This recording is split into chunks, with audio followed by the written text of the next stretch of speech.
नमस्कार, जय हिंद दोस्तों, आप सबका स्वागत है हमारे YouTube चैनल पेंशन न्यूज 18 पर। इस चैनल पर आपको ईपीएस पेंशन और ईपीएफओ पेंशन से जुड़ी तमाम खबरों के बारे में बताया जाता है। तो हम आपसे निवेदन करते हैं कि हमारे चैनल को सब्सक्राइब करें और बेल आइकन का नोटिफिकेशन ऑन पर कर दीजिए।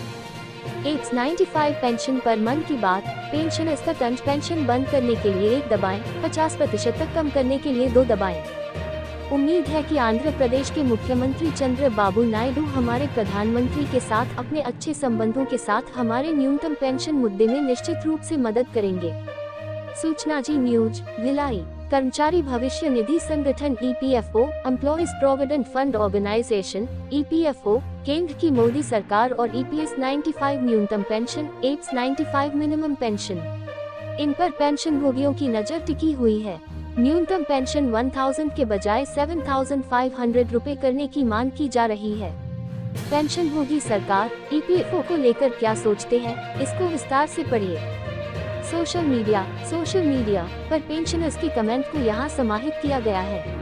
पेंशन भोगी सत्यनारायण हेगड़े लिखते हैं कि जरूरतमंदों को उचित और पर्याप्त राहत दिए बिना और केवल तीसरी सबसे अच्छी भारतीय अर्थव्यवस्था की कल्पना करना और उसका बखान करना अर्थहीन है, क्योंकि अधिकांश गरीब लोग उचित चिकित्सा देखभाल और सामाजिक सुरक्षा के बिना मर रहे हैं। लोकतंत्र शब्द को हमारे राजनेताओं ने गलत समझा है। इस सबसे बड़े लोकतंत्र भारत में जिस तरह का लोकतंत्र प्रचलित है, उसमें मतदाता चुनाव के बाद भिखारी बन जाते हैं और उन्हें अपनी हर जरूरत के लिए धरना देना पड़ता है, न कि विलासिता के लिए। जनप्रतिनिधि बहरे और गूंगे हो जाते हैं और अगले चुनाव के समय ही जागते हैं और उनके प्रदर्शन की कोई समीक्षा नहीं होती है। उन्हें बिना किसी योगदान के सभी तरह के अधिकार और भत्ते और कई पेंशन दी जाती है। हमारे संविधान ने इन राजनीतिक नेताओं को उनकी वास्तविक स्वतंत्रता और अधिकार से कहीं अधिक स्वतंत्रता और अधिकार दिए हैं। दयनीय स्थिति। चंद्रबाबू नायडू पर ज्यादा भरोसा जता रहे पेंशनर्स। जीवरत्नम वे लिखते हैं कि मुझे पूरी उम्मीद है कि आंध्र प्रदेश के मुख्यमंत्री चंद्रबाबू नायडू हमारे प्रधानमंत्री के साथ अपने अच्छे संबंधों के साथ हमारे न्यूनतम पेंशन मुद्दे में निश्चित रूप से मदद करेंगे। बुद्धिमान राजनेता किसी भी चीज के लिए ना नहीं कहेगा।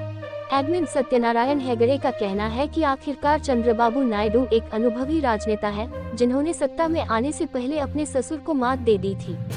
नायडू को केवल अपने सपनों की राजधानी अमरावती को दुनिया की चौथी सबसे अच्छी राजधानी बनाने के लिए धन प्राप्त करने में रुचि है, जिसके लिए भारत सरकार से भारी मात्रा में धन की आवश्यकता है, जिसे मोदी अपनी सरकार को स्थिर बनाने के लिए पूरा करेंगे। हमारा काम उनके लिए इतना महत्वपूर्ण और प्राथमिकता वाला विषय नहीं है, लेकिन एक अनुभवी राजनेता के रूप में किसी भी अन्य राजनेता की तरह उन्होंने संभवतः दबाव में ही बयान दिया है। कोई भी बुद्धिमान राजनेता किसी भी चीज के लिए ना नहीं कहेगा। ठीक है, हम देखेंगे, ये तो समय ही बताएगा।